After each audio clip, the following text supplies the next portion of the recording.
नमस्ते सर। नमस्ते। Thank you so much. Sir बहुत ही अच्छी जर्नी रही आपके साथ।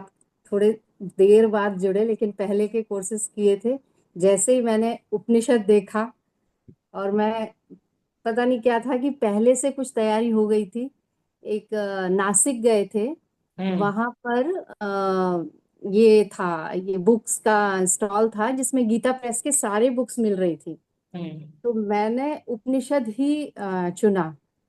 तो अच्छा। और वो लाके रखा ही था। और थोड़े ही दिन, 1 वीक गया होगा कि आपका आ गया, ये उपनिषद का कोर्स है। हम्म। तो इतना खुशी हुई और लगा जैसे कि कनेक्शन था एक। तो जैसे सभी लोगों को लग रहा है कि वही लोग जुड़े हैं जो एक कनेक्शन में है इस जर्नी की। तो आत्म ब्रह्म और जगत की इसमें बातें सुनने को मिली, जानने को मिली। तो पहले सर योग दर्शन में या अपने जो योगा का बेसिक कोर्स होता है उसमें हम छोटे छोटे श्लोक्स देखते थे कि ये इस उपनिषद से है, ये इसका है, ये इसका है। तो समझ नहीं आता था। कि अब पता चलता है कि कठोपनिषद क्या है और ईशावास्य उपनिषद क्या है, मांडुक्य और ये उपनिषद हैं। जैसे आपने बताया कि 200 हैं लेकिन 108 मेन है, उसमें भी कुछ मेन है जो हमने लिए हैं। आपने बताए 11 उपनिषद जिनमें इम्पोर्टेंटली मेन अपना योग का बताया है। तो ये सभी लोगों ने बड़ा अच्छा बताया अपने अपने अनुभव।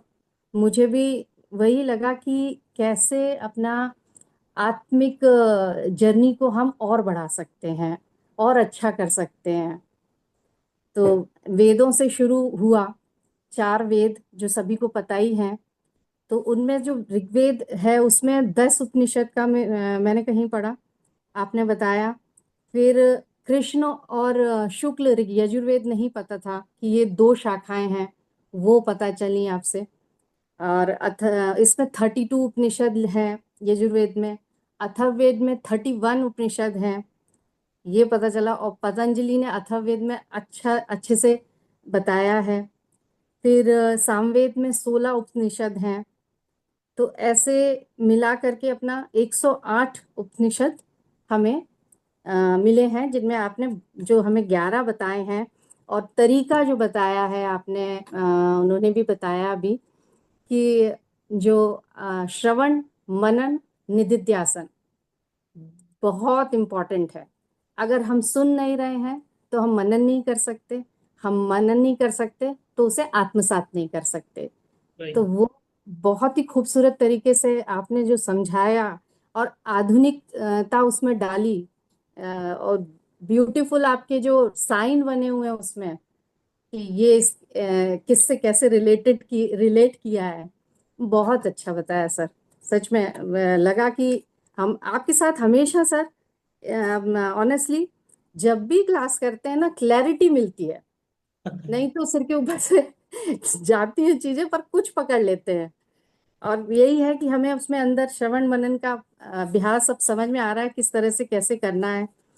और उपनिषद का अर्थ क्लियरली बता दिया आपने, बड़े अच्छे से समझाया कि उप मतलब निकट, और नी मतलब विनम्रता, शद मतलब बैठना, विसरण गति, और पाप और अवसाद को छोड़कर स्थिर होकर बैठना, ज्ञान का अनुभव करना, आत्मसात करना।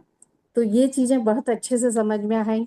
ईशोवास्य का जो ईश्वर का विस्तार है वो समझ में आया। मंत्र आपने बताया वो।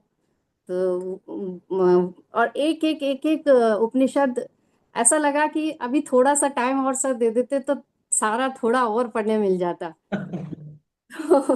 वो लग रहा है कि, और जो इनके ऋषि हैं शंकराचार्य जी का है, फिर रामानुजाचार्य जी हैं, माधवाचार्य जी हैं, इनका जो अद्वैत और द्वैत आपने बताया का कैसे है। शंकराचार्य जी का तो सभी जानते हैं, अद्वैत क्लियरली है ही उनका। और विशिष्ट रामानुजाचार्य जी का है अद्वैत। माधवाचार्य जीव और ब्रह्म को उन्होंने अलग करके बताया है। तो वो जो क्लैरिटी मिली है इससे सर, वो बहुत अच्छा लगा है। और सभी तत्व भी आ गए इनमें।